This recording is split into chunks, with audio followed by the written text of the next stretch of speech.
नमस्कार दोस्तों, स्वागत है आप सभी का मेरे YouTube चैनल में।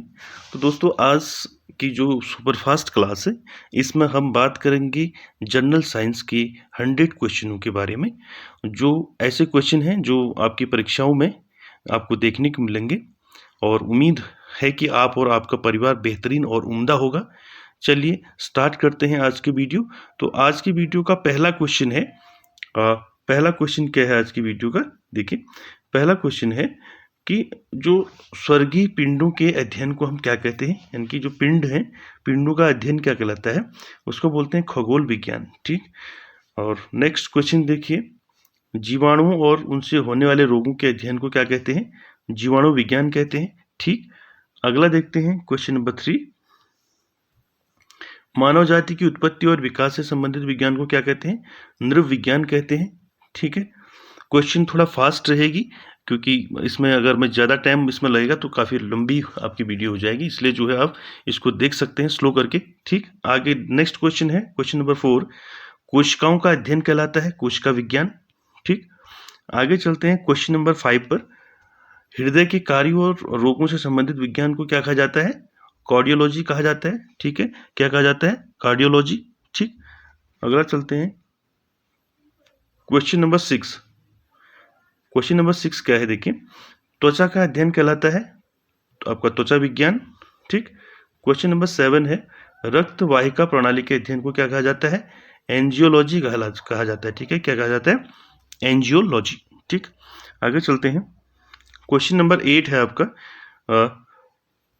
क्वेश्चन नंबर 8, कवक और कवक रोगों के अध्ययन को क्या कहा जाता है? माइकोलॉजी कहा जाता है। क्या कहा जाता है? माइकोलॉजी। ठीक। क्वेश्चन नंबर 9 देखिए, ट्यूमर का अध्ययन क्या क्या क्या कहलाता है? ट्यूमर का अध्ययन कहा जाता है ऑन्कोलॉजी। ठीक है, ऑन्कोलॉजी को क्या कहते हैं? ट्यूमर का अध्ययन किया जाता है। ठीक। आगे चलते हैं क्वेश्चन नंबर 10 पर। क्वेश्चन नंबर 10 जो है, लीवर और उसके रोगों का अध्ययन कहलाता है, उसको बोलते हैं हेपेटोलॉजी। ठीक है, क्या बोलते हैं? हेपेटोलॉजी बोलते हैं लीवर और उसके रोगों का अध्ययन जिसमें किया जाता है। क्वेश्चन नंबर 11 देखिए, गुप्त लेखन का अध्ययन कहलाता है क्रिप्टोग्राफी। क्या कहा जाता है? क्रिप्टोग्राफी। उसके बाद देखिए क्वेश्चन नंबर 12, तंत्रिका तंत्र, उसके कार्यों और उसके विकारों के अध्ययन को क्या कहते हैं? न्यूरोलॉजी कहते हैं। न्यूरोलॉजी में किसका अध्ययन किया जाता है? तंत्रिका तंत्र का। ठीक, याद रखें, तंत्रिका तंत्र। ठीक। अगला देखें 13 क्वेश्चन, आनुवंशिकता की घटनाओं से संबंधित जीव विज्ञान की शाखा कहलाती है आनुवंशिकी। ठीक है, आनुवंशिकी जो है, जिसमें आनुवंशिकता की घटनाओं का अध्ययन किया जाता है। क्वेश्चन नंबर 14 रहेगा आपका, रोगों के कारणों के अध्ययन को क्या कहते हैं? एटियोलॉजी। क्या बोलते हैं? एटियोलॉजी जो है रोगों के कारणों के अध्ययन को कहते हैं। आगे देखिए 15, कानों और उसके रोगों के अध्ययन को क्या कहते हैं?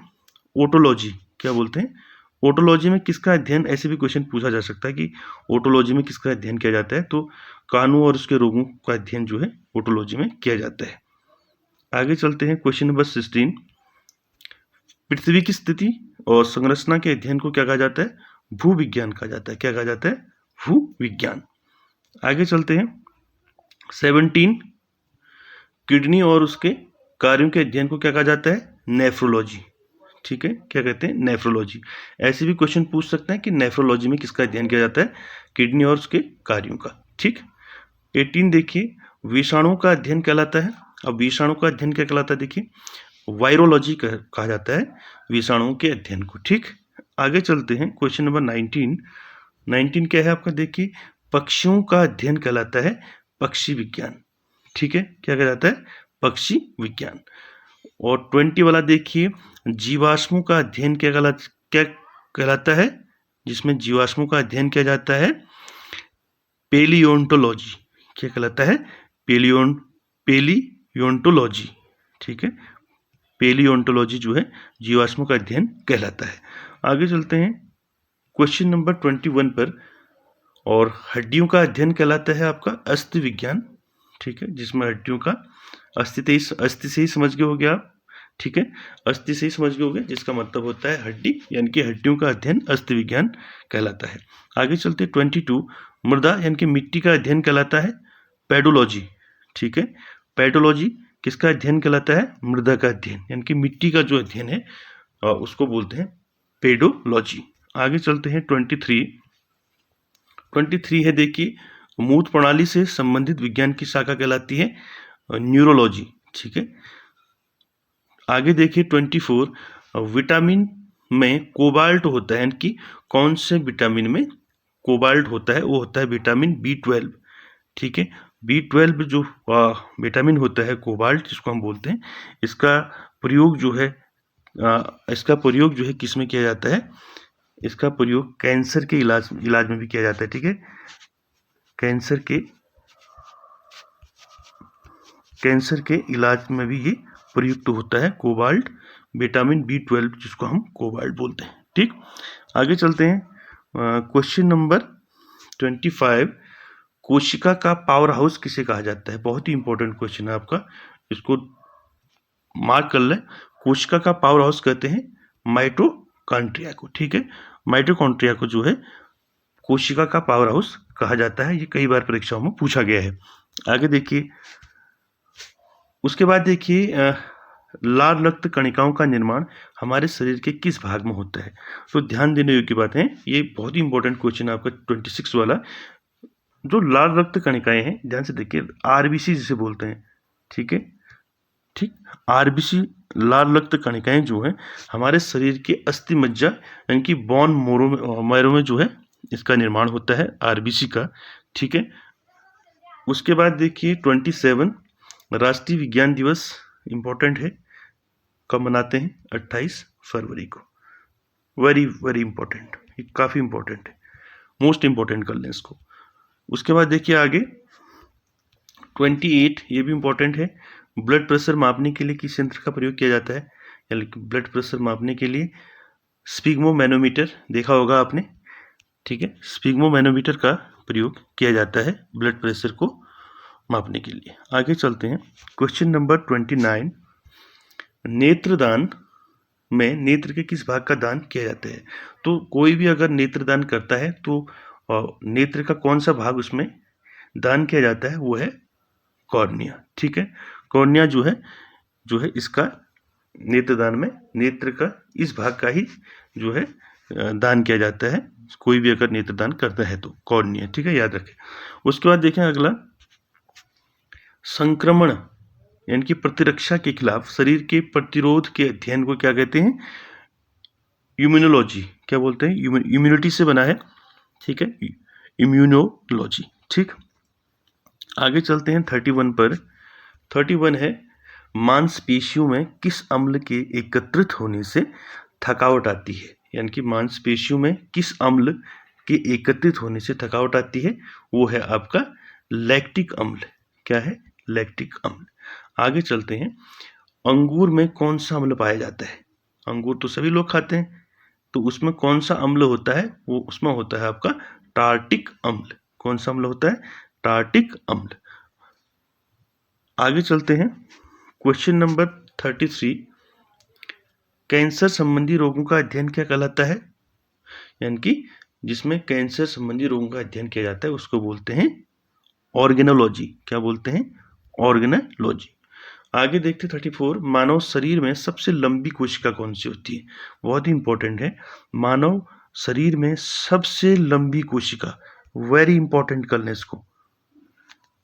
तो मानव शरीर में सबसे लंबी कोशिका होती है तंत्रिका कोशिका। ठीक है, याद रखें। आगे चलते हैं 35 पर, दांत मुख्य रूप से किस पदार्थ के बने होते हैं? दांत किस पदार्थ के बने होते हैं? डेंटाइन के बने होते हैं दांत। ठीक, 36 देखिए, किस जंतु की आकृति पैर के चप्पल के समान होती है? बहुत इंपॉर्टेंट है, किसकी होती है? पैरामीशियम। ठीक है, पैरामीशियम जो होता है उसकी आकृति जंतु की आकृति पैर की चप्पल की तरह होती है, वो है आपका पैरामीशियम की जो आकृति होती है वो है चप्पल के समान होती है। ठीक, आगे चलते हैं, आगे ये भी इंपॉर्टेंट है, केंचुए की कितनी आंखें होती हैं? तो केंचुए की एक भी आंख नहीं होती है, क्योंकि वो जो है अपनी त्वचा से जो है फील करता है सारी चीजें। ठीक, आगे चलते हैं 38, गाजर किस विटामिन का समृद्ध स्रोत है? यानी कि गाजर में कौन सा विटामिन होता है? आप सभी को जानते हैं कि विटामिन ए होता है, जो आंखों के लिए काफी अच्छा रहता है। ठीक, आगे चलते हैं। 39 क्वेश्चन है, निम्न में से किस पदार्थ में प्रोटीन नहीं पाया जाता है? यानी कि राइस, चावल जो है, चावल में कोई प्रोटीन नहीं होता है। ठीक है, आगे चलते हैं।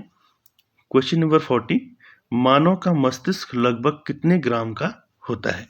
तो देखिए, मानव का जो मस्तिष्क है वो है आपका 1350 ग्राम का होता है।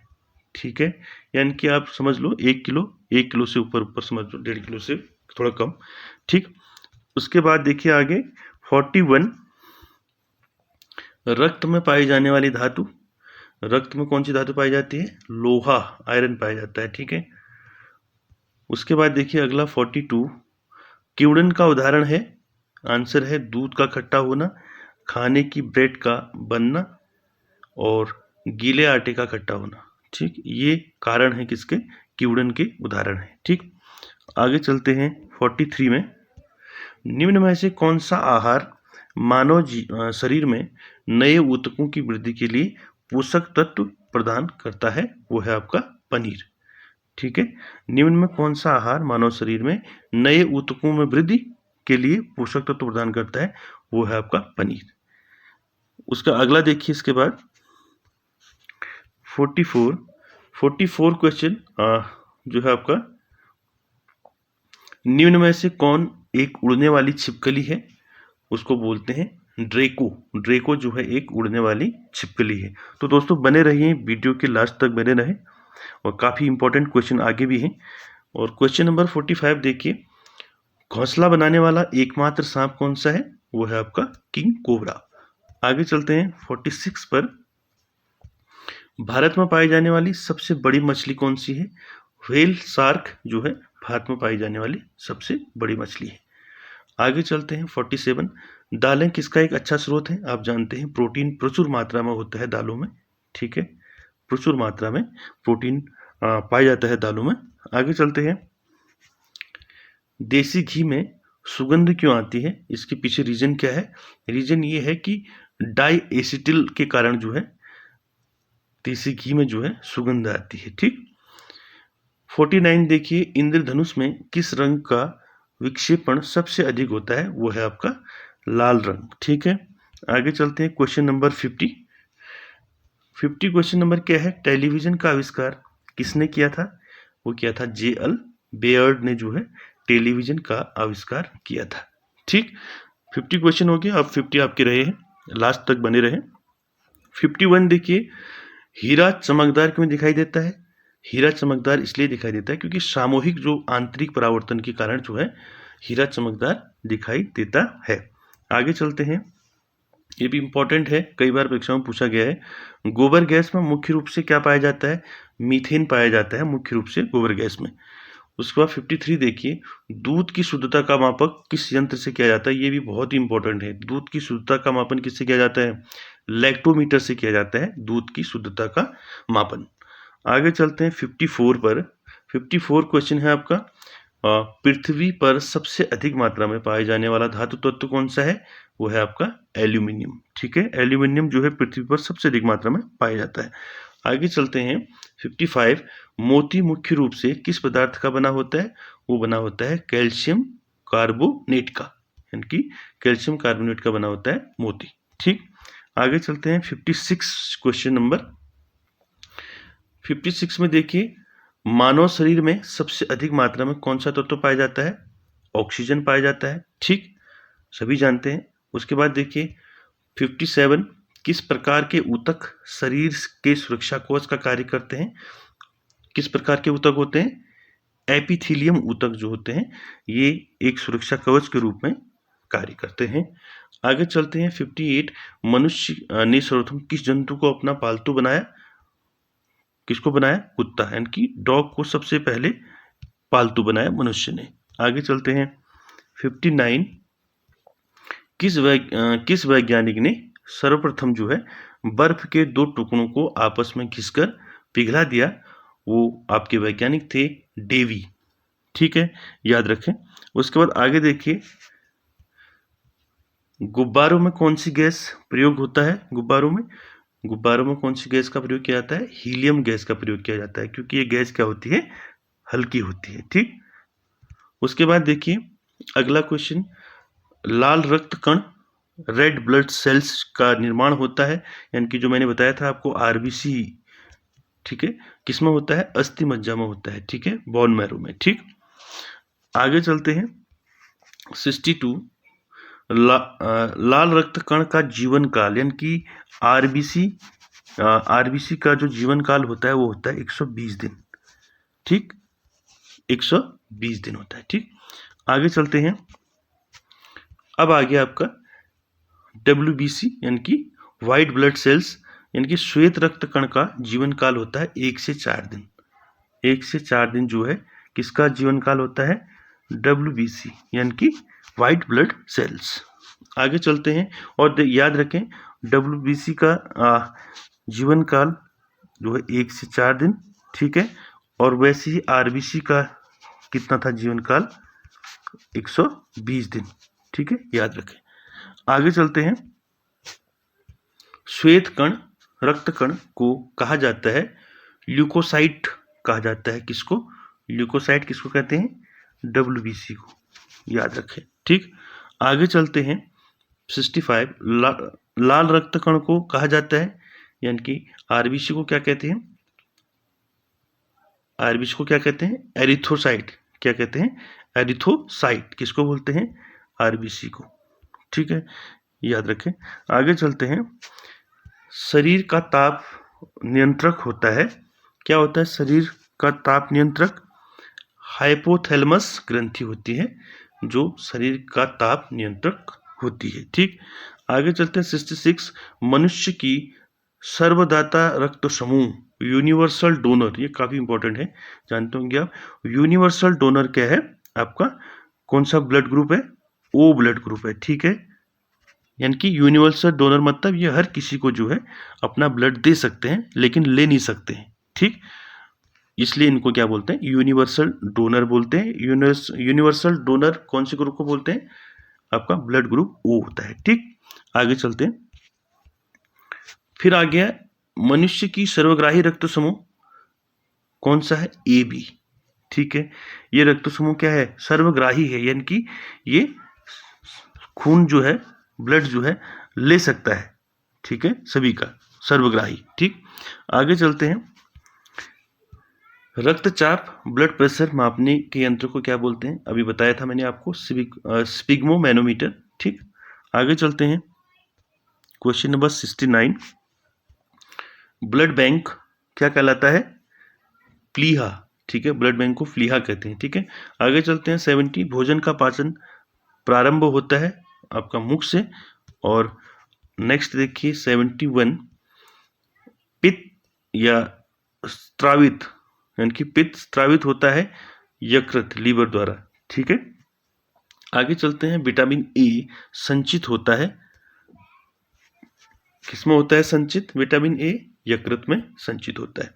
आगे देखिए क्वेश्चन नंबर 73, शरीर की सबसे बड़ी ग्रंथि, कौन सी ग्रंथि है शरीर की सबसे बड़ी ग्रंथि? किसे बोलते हैं? यकृत, यानी कि लीवर को जो है शरीर की सबसे बड़ी ग्रंथि बोलते हैं। ठीक है, आगे चलते हैं 74, सबसे छोटी ग्रंथि है आपकी, कौन सी ग्रंथि है सबसे छोटी? इसको याद रखें, पिट्यूटरी आपकी जो है सेकंड जो है मास्टर ग्रंथि, इसको बोलते हैं स्मॉल ग्लैंड, जिसको मास्टर ग्रंथि, सबसे छोटी मास्टर ग्रंथि है आपकी पिट्यूटरी, और सबसे बड़ी लार्जेस्ट आपकी जो है लीवर है। ठीक है, लीवर।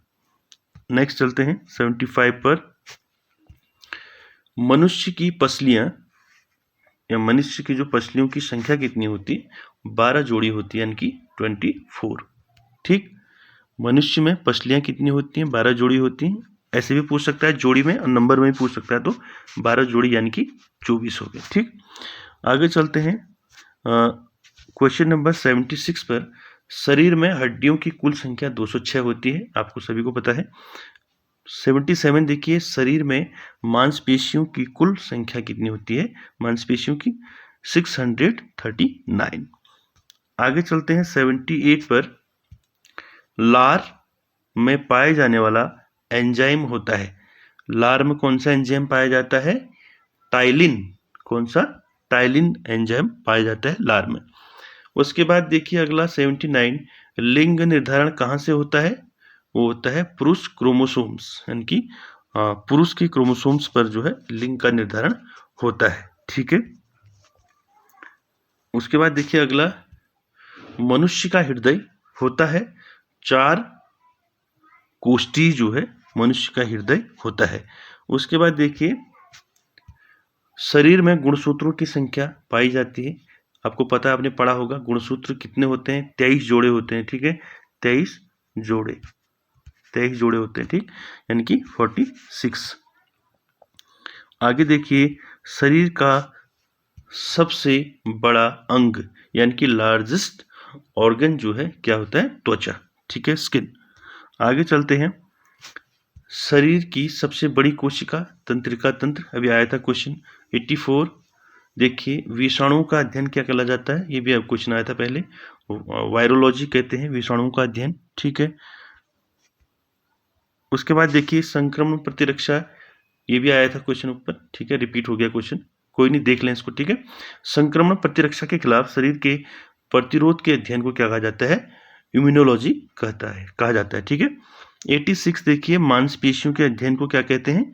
मायोलॉजी। ठीक है, मांसपेशियों का अध्ययन कहलाता है मायोलॉजी। ठीक, आगे देखते हैं 87 देखिए भ्रूण के विकास के अध्ययन को कहा जाता है भ्रूण विज्ञान। ठीक है।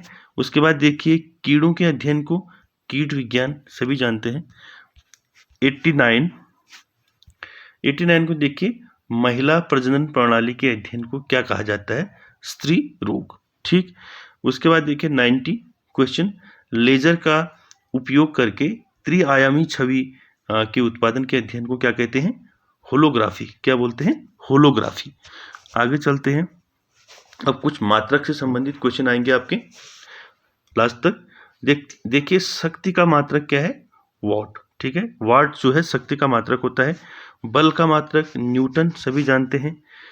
93 देखिए कार्य का मात्रक जूल होता है, सभी जानते हैं। ठीक, याद रखें, कभी पूछ देता है परीक्षाओं में।